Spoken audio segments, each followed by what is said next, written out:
Bills Mafia, what's going on? It's Tuesday. It's Buffalo Late Night. We are here to talk about Bills Dolphins, Bills Steelers, and can they push to the Super Bowl? Let's get it.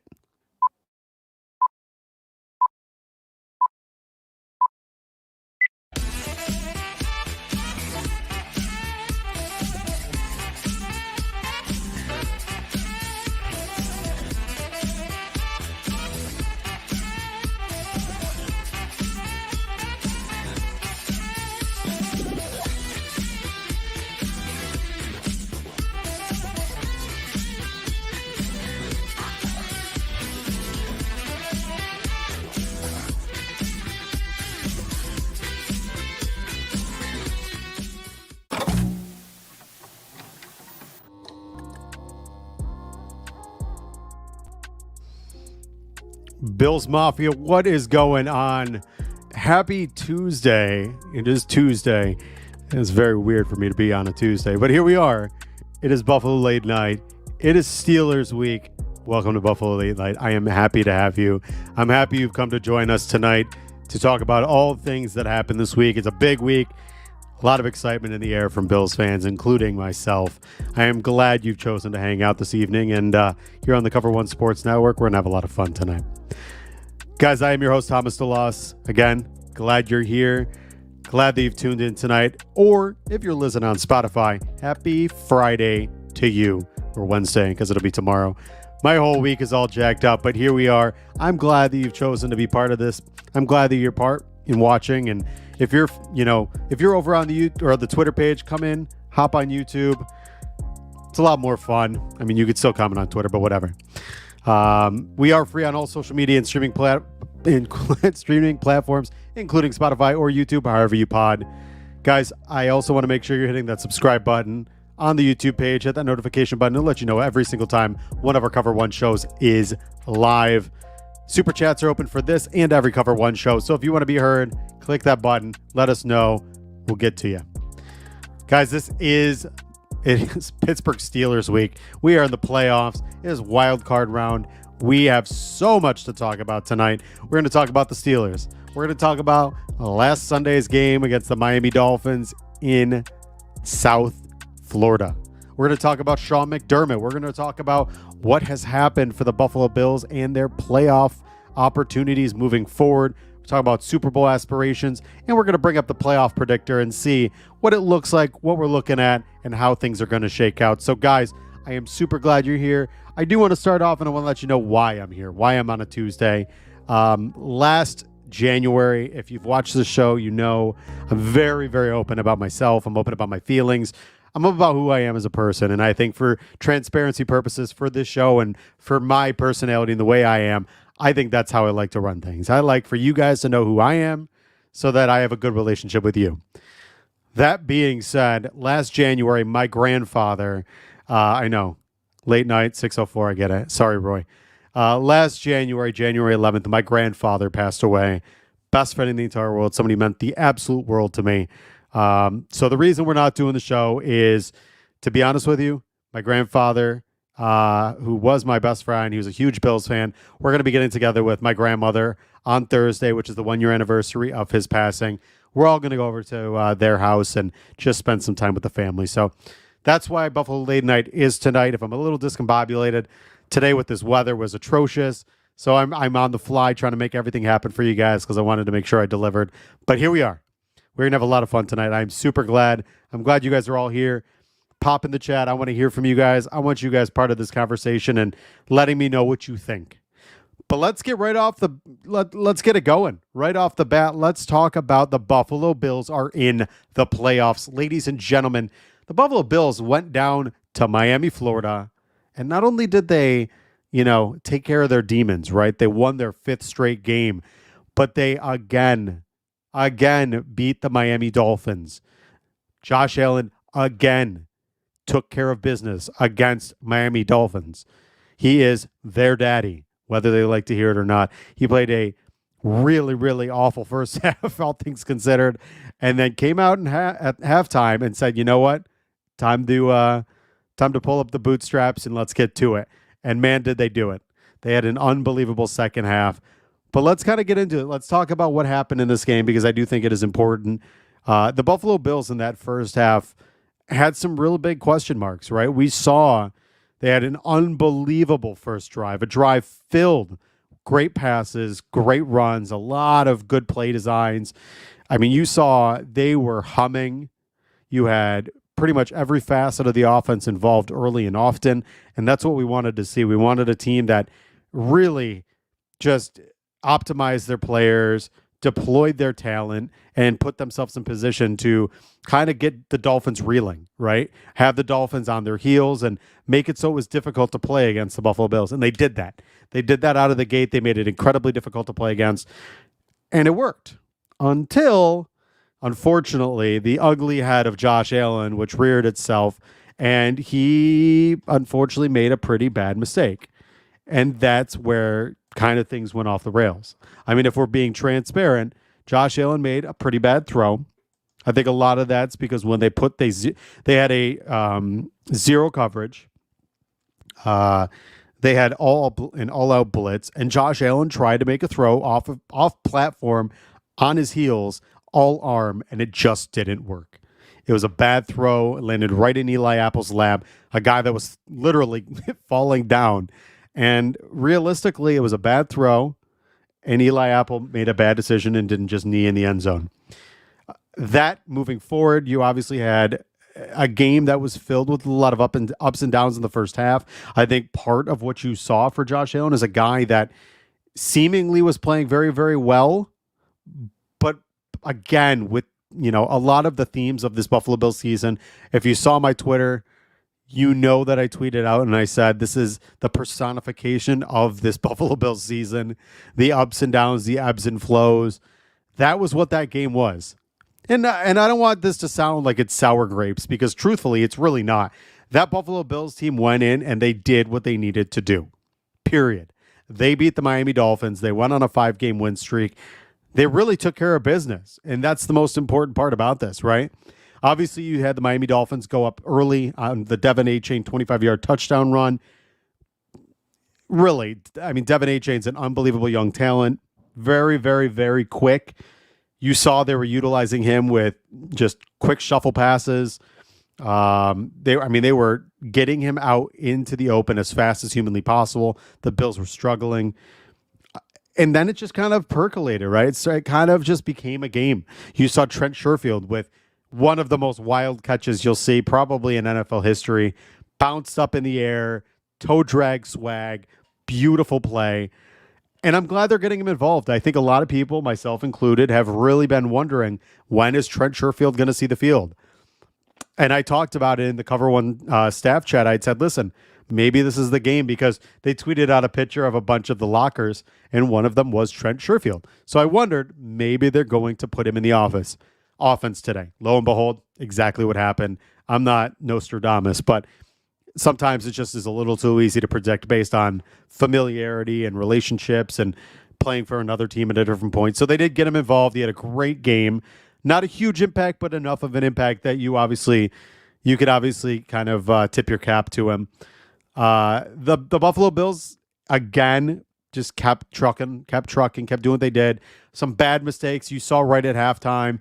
You never throw short of the sticks, especially with no timeouts and that little time before half. Josh Allen did exactly that and unfortunately put himself in a position where, a bad situation happened. Reality is it was not something that should have happened. Josh should have made a better throw. You'll live to see another day and at least get a field goal. They didn't. Hope to double dip. Didn't happen. Coming out of into the second half, again, bad decisions. Weren't able to really capitalize on that opportunity.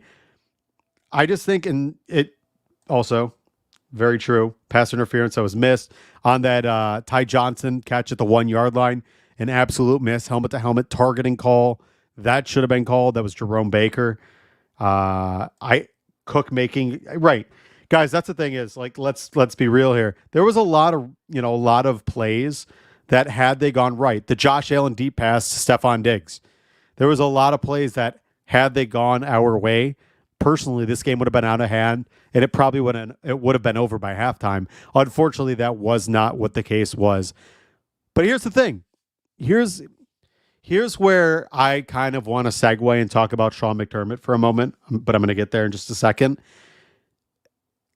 They had every opportunity to collapse. And I think going out of halftime into in another stadium, being down 14-7, really kind of shooting yourself in the foot at every cross or every turn, and every possibility. They had the chance to cave like they did in Jacksonville and London, right? Where, you go to London, the season seems like it's imploding. At one point, the team's 6-6. Sean McDermott has, a scathing letter written about him, and all these things could have been the nail in the coffin. They could have been the catalyst to the end of the season. And I think that's what's so impressive about this team, and for all of us, right? If you're watching here, unless you're not a Bills fan, which welcome, glad to have you. Which, side note, welcome, glad to have you here at Buffalo Late Night. If you are watching, hit that like button on the YouTube page. I really do appreciate it. The thumbs up means the world. Be sure to hit me with a follow on Twitter at @ThomasDeLoss.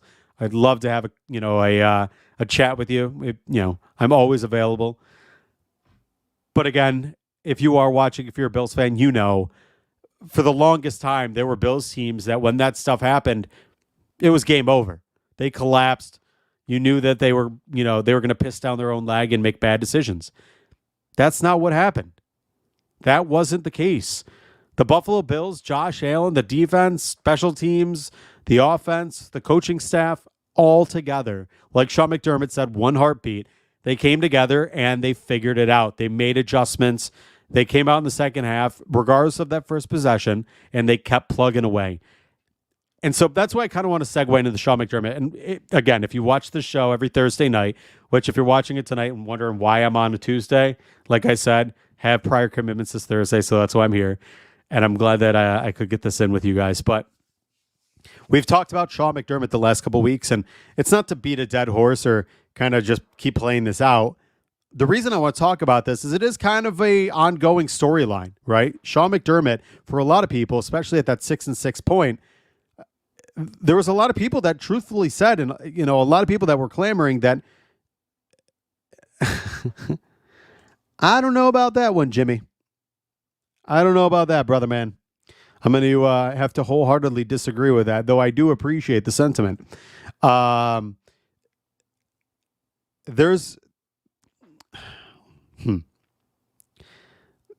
this belief that Sean McDermott should have been fired, that they should have moved on, right?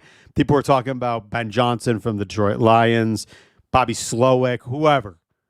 Jim Harbaugh. They were talking about all different guys they wanted to bring in and replace Sean McDermott. And in some ways, I get it. I understand. People were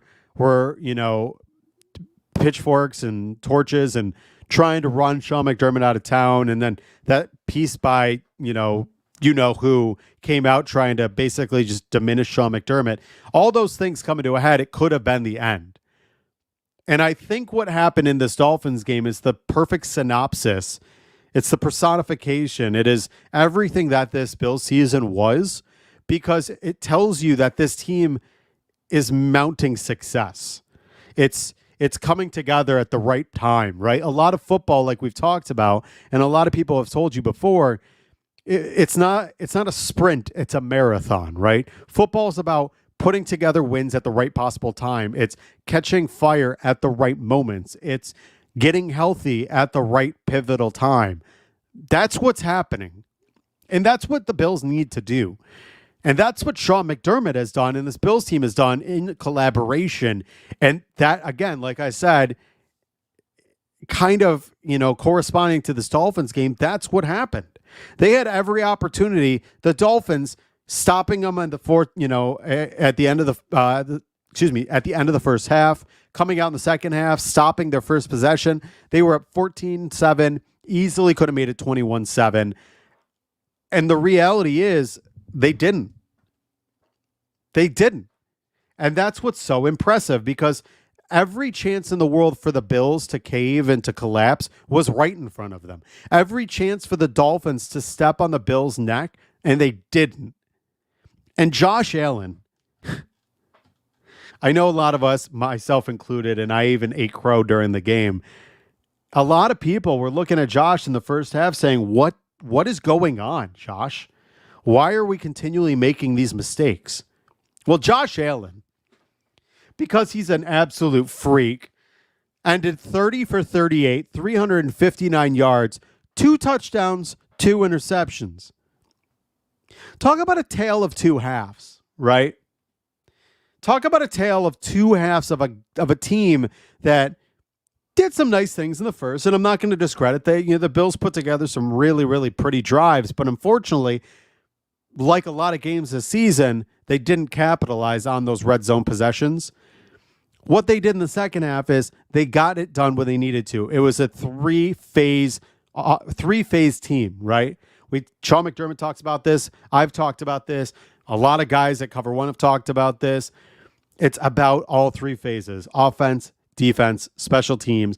Deontay Hardy made us all eat crow. Holy cow. What an unbelievable kick return or punt return. 96 yards. Wow. Wild. Captivated audiences across the nation. And then on top of that, you had that beautiful catch. I mean, can we talk about how ridiculous it is? The 3 touchdowns were Trent Sherfield, Deontay Hardy, and Dawson Knox. Can you talk about some of the most polarizing and under fire players on the Bills roster? Guys that a lot of fans have sat there and said, why are they on this team? And they're the ones that rang the bell and got us to where we needed to be. See, I think at the end of the day, I think this is, like I said, it is everything and encapsulates this Bills season because they got it done when they needed to get it done. And they proved the Dolphins are not that good of a team. Because any team that gets 3 extra possessions off turnovers, just hand delivered in their lap, should win. Period. And they didn't. Not only did they didn't, but Tua was 17 for 27, 173 yards, 1 touchdown, 2 interceptions. Devin Achane, and he seemed like he did very well. 10 rushes, 56 yards. Nothing impressive. Nothing impressive.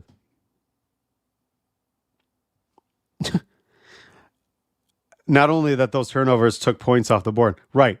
Exactly, Spin. Exactly. You're talking about those 3 turnovers are, like I mentioned, would have solidified the victory in the first half. Solidified. It would have been game over, checkmate. It's crazy to me. And the reason I mentioned Knox in that sentiment is there's a lot of people that especially since Kincaid's been here, with Knox's, drops and Knox's issues, people have really questioned whether or not Knox, for being a $14 million tight end, was worth the money that he's getting paid. Well, he showed up when he needed to show up. Could he have had a better year? Absolutely. But hey, you know what? When your number's called, time to show up, and they did. Big time. But while we're at it, let's hear from the Cover One Buffalo guys. They're going to go ahead and tell us all about the Cover One Pass. Many people ask us the best way to support us here at Cover One, and that is to sign up to become a Cover One Pass member. That contribution helps give us the access to all the data and information we use to create the content that you love. And I think most importantly, brings you into our community of insiders. It's a great community based on Slack. I know a lot of people don't want to be on social media anymore or be in on those conversations. We bring all of it to you right in our great community of educated fans. And most importantly, you get access to our content creators. Even better than that, everybody loves merch. You get awesome t-shirts, a cool decal, and a letter from the Cover One team signed directly to you. All for $60. That gets you the entire season, next year's free agency and draft. $60. Click the link in the description. Cover One Insider. Become one today. There you go, guys. That was Aaron Quinn, Greg Thompson. 2 of the best. 2 really, really smart guys. I enjoy their content myself. But guys, make sure you're hitting that subscribe button for the YouTube channel and hitting the One Pass subscription. It's worth it. I promise you. For people that are in the Slack chat in here, they'll tell you It's great. Moving forward, guys, like I said, this Dolphins game, it was great to finally get that win. 4-time AFC East champion in a row. What a victory. I don't know about you guys, but I didn't fall asleep till about 2:00 in the morning, and I had to wake up at 6. I got little to no sleep. I was so wired the next day, but it was unequivocally worth it. It was a great experience getting to watch the Bills again do what they need to do and make a believer out of us. And here's the thing, guys, let's be transparent here. And I said this, if the Bills won the last 5 games, whatever, call me a homer. I think the Bills are going to the Super Bowl, and I think there's a hell of a chance that they could pull everything off and win the Super Bowl as well. I know it's crazy. I know people think I'm nuts, but the reality is I think that's the type of team this is, that they could literally step up in this moment and run the table being this hot of a team. I just think, man, there's so much in front of them. I think they have a great opportunity. But speaking of that, let's talk about the upcoming game against the Pittsburgh Steelers. What a matchup this is going to be. Obviously, question marks for the Pittsburgh Steelers, question marks for the Buffalo Bills, a lot of injuries to talk about. What I do want to do, talk about our guy, Banged Up Bills. If you guys know, if you watch my show, you'll know that Banged Up Bills is my guy, a guy I turn to more often than not for injury-related concerns.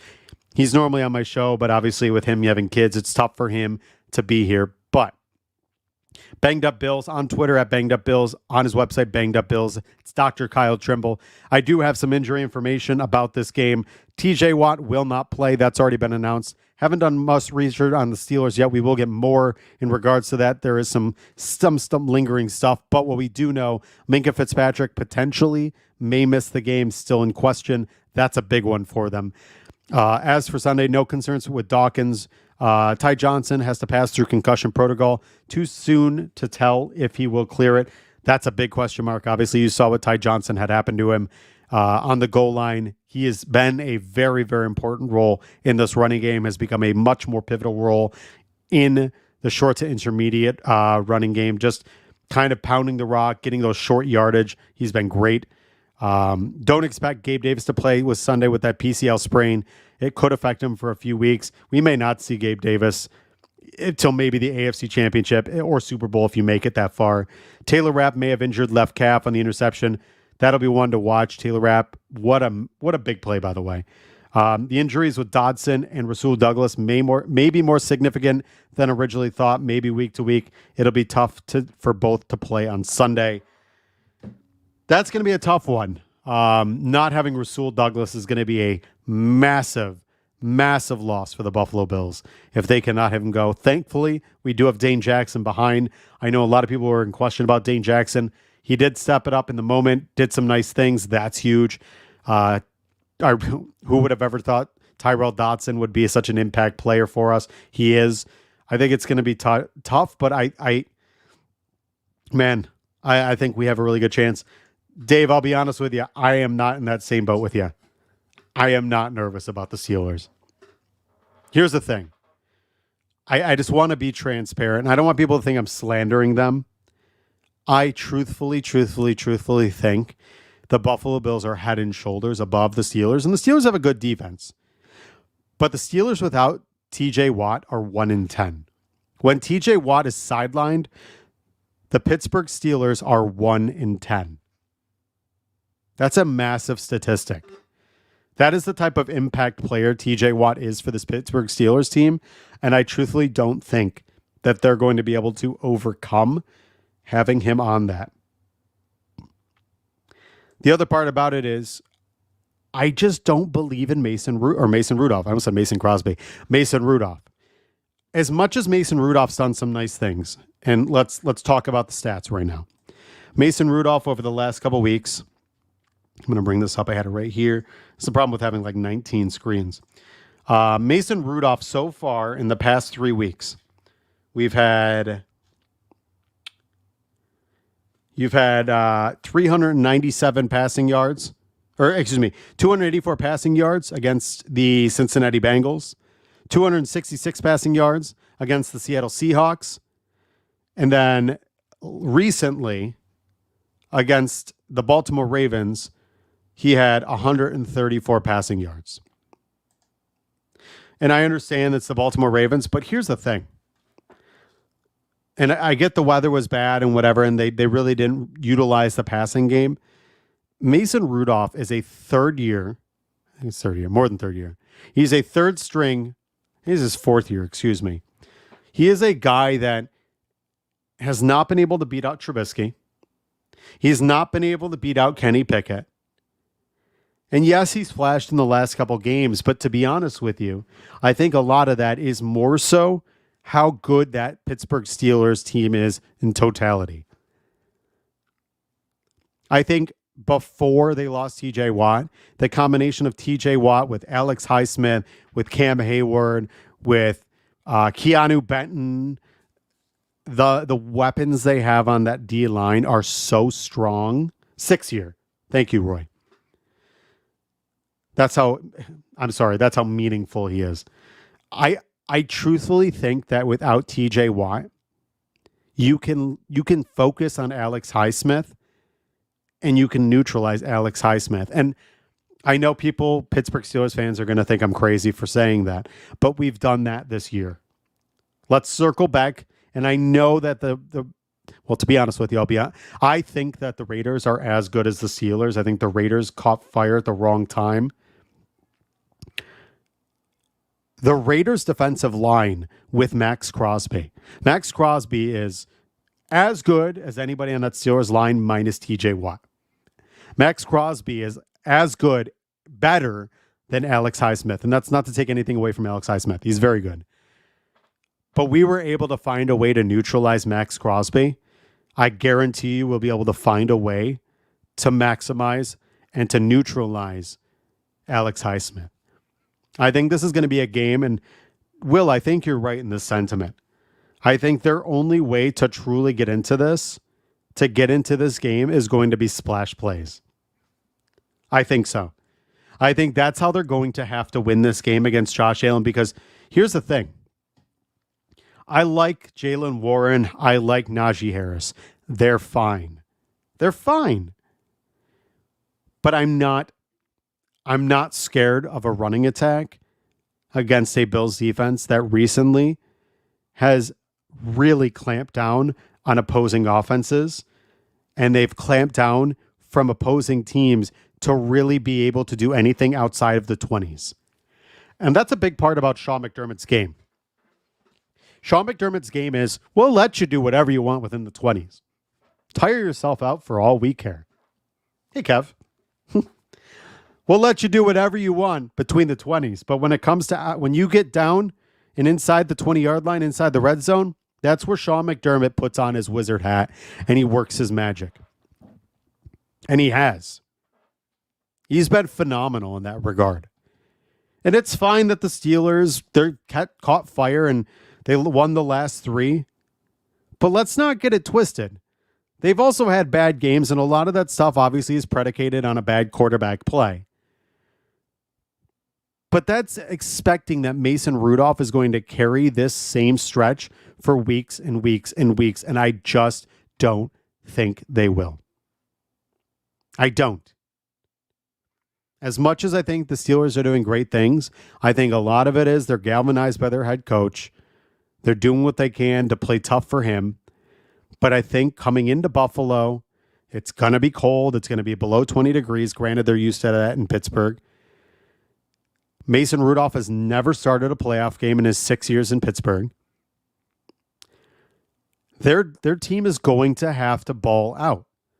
And if Josh Allen, here's the other part about this, ladies and gentlemen. If you don't know this, here's a stat to put the feather in your cap, and anytime somebody wants to talk to you. You know who the number 1 team is in the NFL in winning percentage at home since 2020? Your Buffalo Bills. The Buffalo Bills are the most winning team at home since 2020. So to believe that a Mason Rudolph-led Pittsburgh Steelers team without TJ Watt is going to come into Buffalo in the playoffs against Josh Allen and beat them at home is probably less than likely.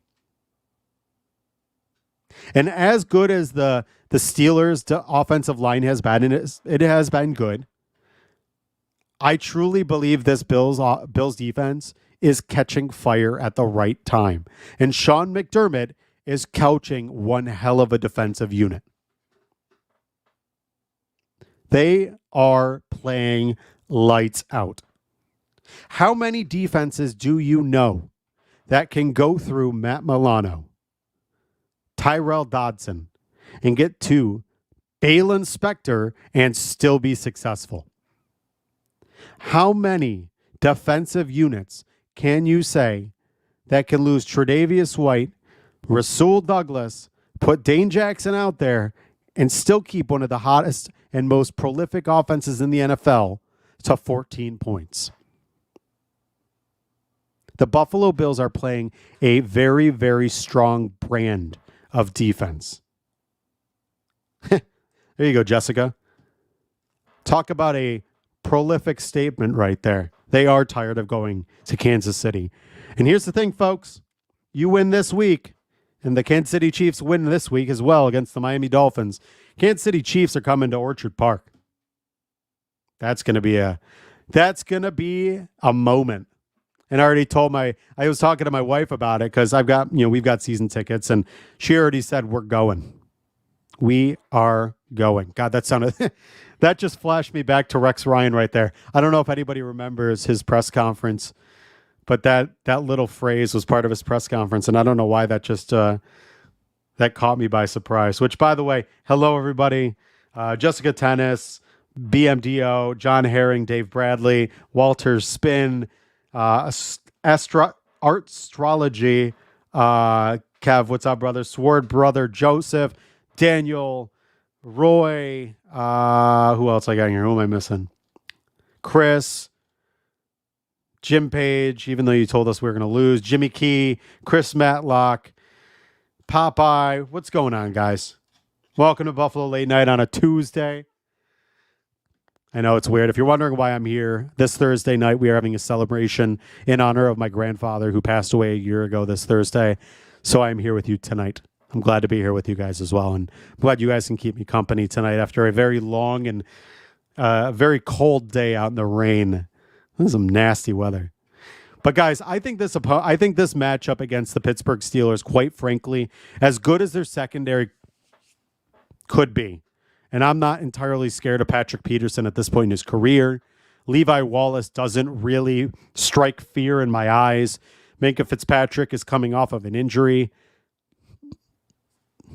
It's fine. They've got nice pieces. They've got a good defense. I'm not going to say otherwise. They are. DVOA tells you that. EPA per play tells you that. They are a very good defense. But they're playing against a very good offense who I think is, if the Buffalo Bills play the way they did in the second half of that Dolphins game, don't be surprised if the Bills go off. They've played very well at home. They've been very, very, very confident in their own house. I think the Bills are going to do the same this week. And knowing that they have the chance to play the Chiefs at home the following week is something to be absolutely thought of. I know you don't want to look ahead, but reality is playing against the Chiefs next week is big time for the Buffalo Bills. Big time. Joey Porter Jr. is pretty good. I'm not gonna disagree. But Joey Porter Jr. also is very handsy and has the most pass interference calls against him of any cornerback in the NFL this season. Watch it. Carl Sheffers is the referee crew this week. Carl Sheffers is known to call pass interference. Just watch. Just wait. I'm 100% fine with that. And guess what? You know what happens? You know who makes cornerbacks that are grabby look like fools? Stephon Diggs. Stephon Diggs makes guys like that. Can we run the ball? We're going to have to run the ball because the weather is probably going to be pretty bad. The likelihood that we're going to have to run the ball is very high. From what I'm seeing, the wind could at least be pretty heavy come Sunday. Yeah, right. Talk about a joke running itself. Yes, he might be more grabby, maybe, but I'm not going to put myself out to that. I'm not going to lean into that one too hard. But that being said, guys, let's talk about our damn segment tonight. Ian, go ahead. Damn.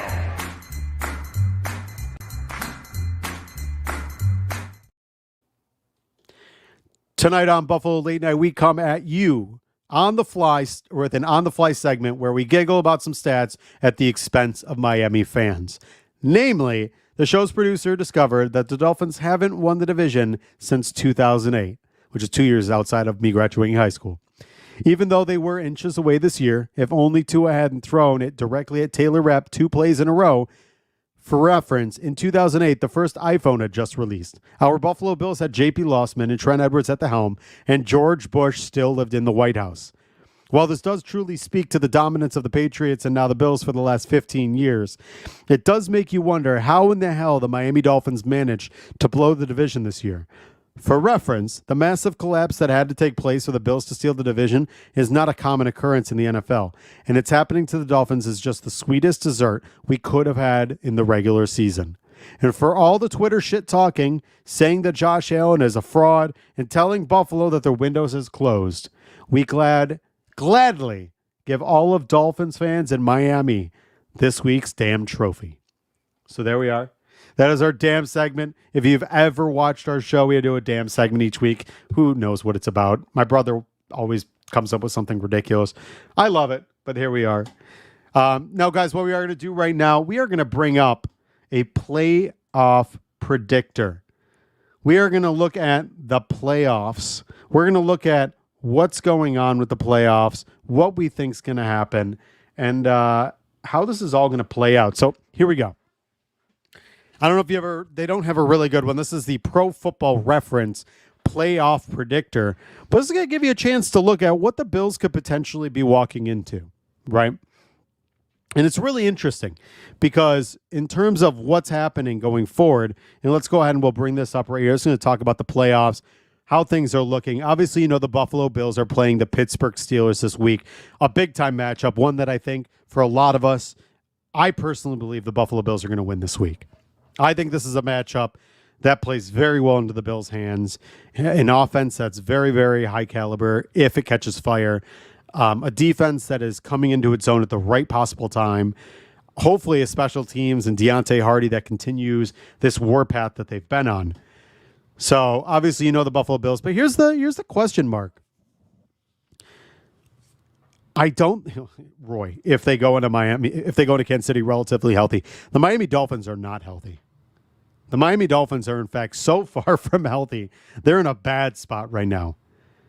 But so let's just look at this, how this could work out. So I think this matchup right here between the Browns and the Texans is going to be really, really, really interesting. Does Joe Flacco, does he come out and continue to play at the high level he's been playing?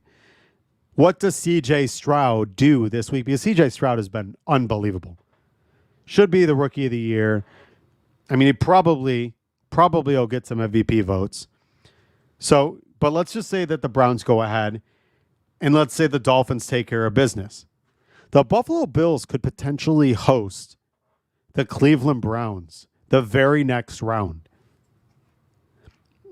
I don't know how I feel about playing the Cleveland Browns and Joe Flacco because their defense is, it's reckless. It's unbelievable. It is so talented. Myles Garrett is, he's feasting on offensive lines right now. Feasting. I don't know if I like that matchup for the Buffalo Bills. As good as they are, that defense is very, very good. It just comes down to, can you stop Joe Flacco? I'm not super scared of their run game. I like Kareem Hunt, but I'm not terrified. We've played Kareem Hunt in the past. You can neutralize Kareem Hunt. I like Jerome Ford. He's very, very high-powered. He's got some burst. He could be very good, but I don't think that's going to break them. I like Amari Cooper. Again, I'm not terrified of Amari Cooper. Elijah Moore, good receiver out of the slot, can play all over the field. I just don't know if I believe in that offense. If they can keep it going, we'll see. Yeah, right. If they still had Chubb, that'd be ridiculous. Then there's the other way. Kansas City wins. Texans win. Right? Texans go and play the Baltimore Ravens while the Kansas City Chiefs come into Buffalo. Ladies and gentlemen, for the first time in a long time, the Buffalo Bills will host the Kansas City Chiefs. Last time we Last time we hosted the Kansas City Chiefs was COVID. COVID. Holy cow. Talk about a nightmare, which, by the way, cheers. Salute. So we could be hosting the Kansas City Chiefs next week, if they beat the Miami Dolphins. And talk about an interesting game that would be. Having the Kansas City Chiefs come into Buffalo, playing against the Buffalo Bills in the playoffs, second round, for the opportunity to see what could happen. Now, obviously, if the Texans go ahead and beat the Ravens and we win, the Buffalo Bills would then host the AFC Championship. I don't know if I believe in that. I don't know if I think the Texans can do that. It would be a hell of a defensive battle. What they've done in Houston, unbelievable. They have done such a great job turning that program around. Their ability to take them and just make them a competent franchise. What CJ Stroud has done has been revolutionary. I mean, he has been so poised for a rookie. Props. I just don't know if they can beat the Ravens. Now, here's the thing, though. I want to be honest with you guys. Not that I'm never not, right? But let's be fair. Who would you rather play? And I want to hear you guys in the chat. Who would you rather play? Right? If you had the opportunity here, and there's three teams you could play in the AFC Championship: the Miami Dolphins, the Houston Texans, or the Baltimore Ravens. Who would you rather play of those three? The Miami Dolphins, Houston Texans, Baltimore Ravens. Go ahead and put it in the chat if you want. But if I had my choice as to who I want to play in the AFC Championship, I absolutely want to play the Baltimore Ravens. Absolutely. Until I see Lamar Jackson go ahead and prove that he can do it on a consistent basis, I just don't believe it. Period. And it's not to disparage that team. Their defense is playing at an all-time level. Kyle Hamilton is probably the best safety in the NFL presently, besides, gosh, I can't even think of another quality. I mean, there's a lot of very quality safeties. Kyle Hamilton's playing out of his mind. That defensive line is doing wonders. I just don't believe in Lamar Jackson in the playoffs yet. Could he prove me wrong? If he goes ahead in the second round in their first playoff game and then he wipes the floor with another team, God bless him. Then I change my tune, right? The tenor of my argument then changes tenfold. But until then, I just think playing the Baltimore Ravens is the best because of that. I don't know if I'm really scared of their defense. Truth be told. Like, here's the thing. People want to say, like, oh, what they did to the Dolphins. Do not compare the Bills to the Dolphins, folks. Don't get it twisted. The Bills and the Dolphins are not the same. The Bills' offense is an offense that can play multi-faceted. It is a versatile offense. The Miami Dolphins can be closed down for business if you take away Tua's first read. Period. You saw it. I'm not afraid of the Dolphins. I'm not afraid of them. And I'm not to say I'm not afraid of the Ravens. I respect the Ravens. What they've done this year, they've been great. They've been great. Do I think that Lamar Jackson is the MVP? No.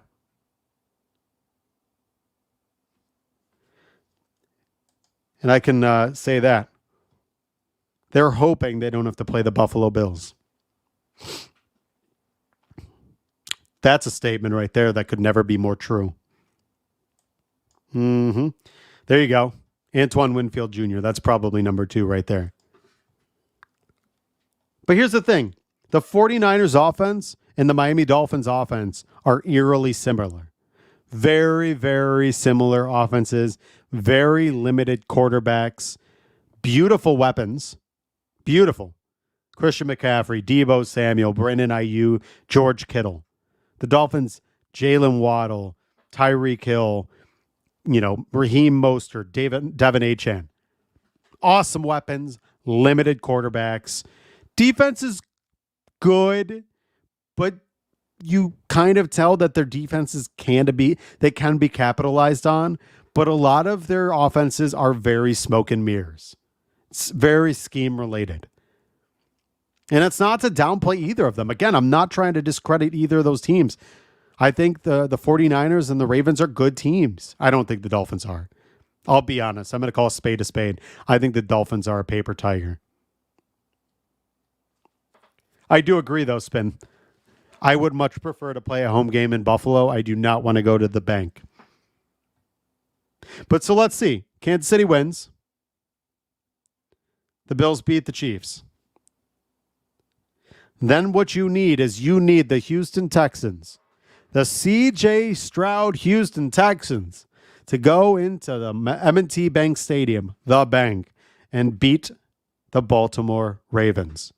Then, folks, you have the Buffalo Bills and the Houston what a cool game that would be.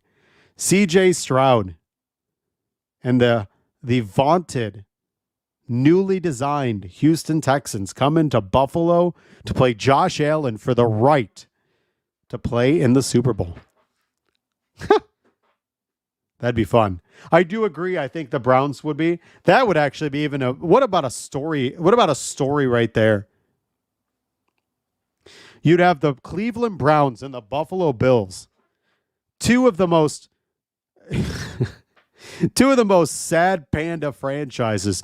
Teams that have been kicked while they're down more than almost any team in NFL history.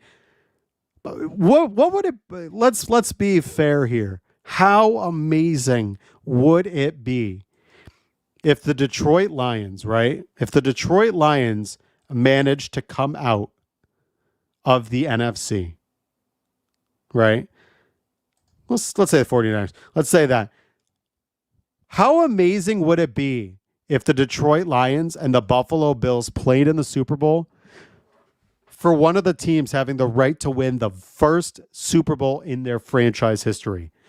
Man, that would be the coolest and the most storied Super Bowl. Wow. That'd be fun. That would be one I could absolutely just absolutely get behind. I think that would be one that would be, earth-shattering. You'd have a lot of fun. I don't think they'll get there, but it would be fun all the same. Guys, what are your thoughts in terms of who you want to see? Who do you feel is the best possible opponent for us? Who's the team that you want to see in that moment?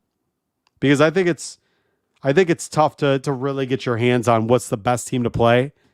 I love all these. I think the Bills can beat any one of these teams fairly. I really do. I think the Bills have the opportunity to truly step up and be the best team in the AFC. I don't think it's that far-fetched. Let's go ahead right here. I think this is overall just a great opportunity for the Bills. I think they're looking good. I think they're going to beat the Steelers, truthfully. I think that's going to be a lot of fun. I think it's the type of game that the Bills are going to be able to handle business, keep things in check, not get too out of pocket. And I think they'll play a very, very strong game. I think Josh Allen will carry over his momentum from last week and continue being a very capable quarterback. Now, guys, one of the things I do want to talk about real quick before we move on is underdog fantasy. Let's talk about underdog fantasy real quick. Ian, go ahead. Oh, I got to close that. There we go. Thank you. My brother's very good at keeping me in check. Cover One is excited to once again partner with the most dynamic name in fantasy football. That is Underdog Fantasy. If you have one home league and that one draft each year isn't enough for you, then Underdog Fantasy is for you. All the fun of drafting your own players, but without the waivers and lineup decisions. Best ball drafts allow you to have all the fun of drafting your team, all the chances to win big, with none of the week-to-week hassle. Use promo code COVER1 when signing up to make your first deposit, and Underdog will match that deposit up to $100. That's $100 in free play if you use promo code COVER1. There we are. That is Underdog Fantasy, one of the premium and premier partnerships that we have here for Buffalo Late Night and Cover One. Guys, let's talk about another part of this. In terms of the Buffalo Bills, can the Bills win the Super Bowl? And let's be honest with ourselves here. Let's be honest about what you guys think, what you're feeling, what this is looking like, because reality is, I think the Bills genuinely have a great opportunity to set themselves up for success. I think the Bills have a great opportunity to stack wins again, right? We've won the last 5. And obviously they all haven't been perfect and they all haven't been super convincing. But 5 wins in a row is 5 wins in a row. I think going into this playoffs, you are going to go ahead and play against the Steelers. You go ahead and beat the Steelers. That's 6 games in a row with the Kansas City Chiefs coming into Buffalo for the right to play in the AFC Championship. And do I think there's teams in the NFC that are going to be tough? Absolutely. But let's be fair. Of the teams in the playoffs, right, you have the Green Bay Packers, the Dallas Cowboys, the Los Angeles Rams, the Detroit Lions, the Eagles, and the Tampa Bay Bucks. The Buffalo Bills have beaten the Packers, beaten the Cowboys, barely lost to the Eagles, and that was because of the referees, and they beat the Buccaneers. So the Buffalo Bills are very, very capable of being able to go ahead and play any of those teams. And I even believe, quite frankly, the San Francisco 49ers are quite possibly the team that is going to be the toughest, besides maybe the Rams if they continue to catch fire. They're going to be the toughest, but I do believe the Buffalo Bills have the chance to be able to go ahead and win. I agree, Roy, right there. The best way that the Bills can win is to clean up the mistakes. And we talked about this, I think it was last week or the week before, which, by the way, if you're watching right now, I appreciate you. Buffalo Late Night normally is on a Thursday night, 7 p.m. Obviously, it's Tuesday and it's 6:55, so things are a little bit off. But if you are watching, we played the Packers last year. We beat the same team, basically. There's not a whole heck of a lot difference. In fact, I think they have less talent this year going into the playoffs than they did when we played them before. But aside from that, I don't even know where I was going. If you are watching right now on Buffalo Late Night, I do appreciate you guys. Make sure you hit that thumbs up. 100% appreciate you guys doing everything and, tuning in every single week. So hit that thumbs up and go ahead and follow me on Twitter at @ThomasDeLoss. But we talked about this before, Roy, and I've said this before. If Josh Allen can clean up the mistakes, like you saw in the second half of the Dolphins game, man, I'll tell you, there's very few teams that can compete with the Buffalo Bills. But I agree. As a Bills fan, you do have to bake a turnover into the game and just the expectation that it probably ends up happening. And if you do, I think you put yourself in a position to be okay. And that's right. No one does beat us by ourselves. But no one beats us but ourselves. That's the worst thing about being a Bills fan, especially this season, is that we've literally shot ourselves in the foot more than we haven't. And Kit Kat, that's for sure. What's going on, Kit Kat? Hello. Kit Kat's in Twitter Spaces quite often. She's a great talker. She's got some awesome points. But hello. Yes, if we play against them like we played against the Cowboys, 100%. If we play anybody like we played against the Cowboys, we're going to win the Super Bowl. And look at that. My wife, man, I'm getting everybody tonight. My wife's in here. Look at that. The Bills go into each game and play to their potential and not play down to their opponents. They have a chance to make it all the way. My wife is spitting facts, people. Love it. Guys, I think this is a great team right now. You should, the one thing, and I haven't said this in a while, but I talk about this a lot. Enjoy the moments we're in, right? Moments are fleeting. I kind of parallel this to my son. My son is, this Saturday, we're celebrating his first birthday. I don't exactly know how he's already 1 year old already. It's kind of astounding. There's a song, it's called These Are the Days, right? And he has this live segment where he talks about it, and he said, this old man tells him that it's going to go by quick, and they say that the days are long, but the years are short. And understand that how many times we've talked about the Buffalo Bills, and we're in the off season, then season's here, and as soon as the season's here, it's already over. And then we're off to the off season. Enjoy this team. Enjoy this moment. This team is playing their ass off. They're playing together. They're fighting for each other. They've come back from all odds against them to get back to this point of being 11-6, to have the number 2 seed, playing a playoff game in Orchard Park this Sunday at 1 p.m. Enjoy it, because it's worth it. It's been a long season, and damn, we deserve this game. But I think they have a chance. They have a chance to run the table. I've said it before. I'll say it again. This Bills team has a chance to run the table. They're that good. They're that talented. They are that solid. Stick with them. Believe in it, because I think they can really do it. And then we're going to do one last thing. I'm going to quickly talk about Sean McDermott. And look at that. Right on cue. Mosvids, thank you. Thank you. Are you listening to my brain? Are you inside my head? Chris Janke, what's going on, brother? Hello. Hello, sir. It's been a minute. I haven't seen you in here in a while. What's going on?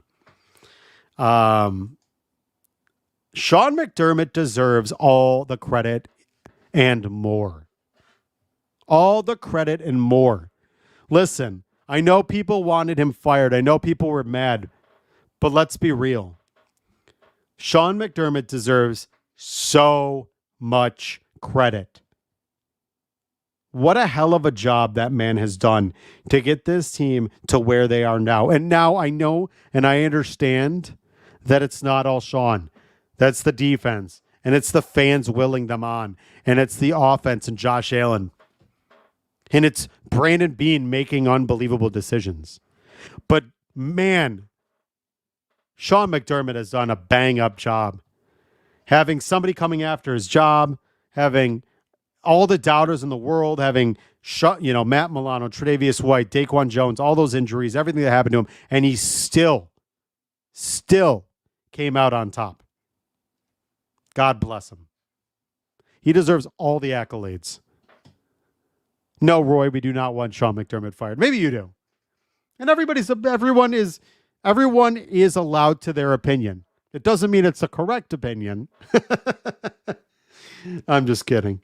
But truthfully, it's okay. You can have your opinion that Sean McDermott should be fired, but he's not going to be. And that's the best part about all this. Just you're pounding on glass, hoping something happens, and it won't. But Sean McDermott, all jokes aside, deserves a ton of respect. Ton of respect.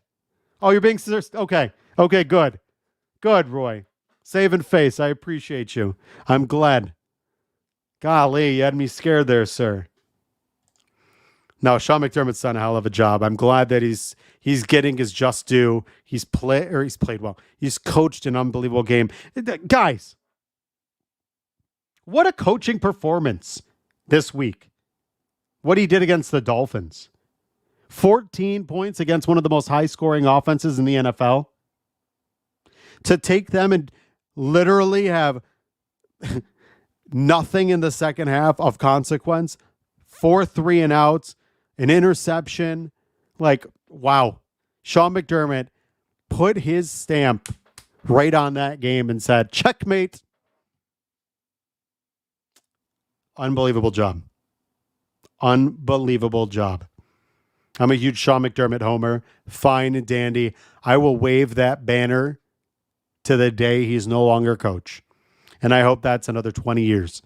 I hope Sean McDermott is the Bill Belichick for the Buffalo Bills. And he is here until we got to kick his ass out the door. He deserves it. He's a great coach.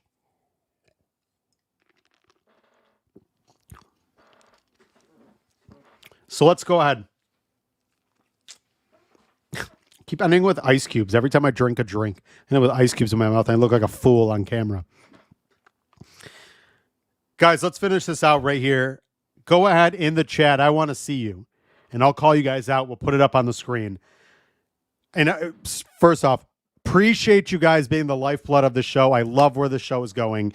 I love that the show has become you guys and me collaborating, talking about this together, making it kind of one voice and talking about the Buffalo Bills and talking about what you guys think. I love hearing your opinions. I love hearing your voice on the matter. Let's keep this going every Thursday night, 7 p.m. But I want to hear, what's your prediction for the Buffalo Bills this weekend against the Pittsburgh Steelers? Put it in the chat. And do you believe the Bills can win the Super Bowl? Because I do. I believe the Bills are going to win the Super Bowl. You can screen cap that. You can go ahead and pass that around to everybody that wants to hear it. I'm fine getting old takes exposed. I said that last week. I said the week before. Do it. I think the Buffalo Bills are in a great position. I think they're going to do great things. I am very excited for this upcoming week. Guys, we have 2 shows following this show tonight. We have Under Review with Joe DeRosa. And then after that, we have Anthony Prohaska, who is getting joined by he's getting Joe from Locked On Bills. Joe Marino from Locked On Bills. Great shows tonight. Great shows this week. Make sure to tune in. Subscribe to the Cover One Pass. I appreciate you guys. I'll see you guys here next Thursday night on Buffalo Late Night, 7 p.m. As always, ladies and gentlemen, we are going to be in Orchard Park. Buffalo Bills, Pittsburgh Steelers. The Bills are going to win. Get ready for it. The herd is coming. They're going to trample the Steelers, send them back to Yinstown. Let's go, Buffalo. The Bills make me wanna.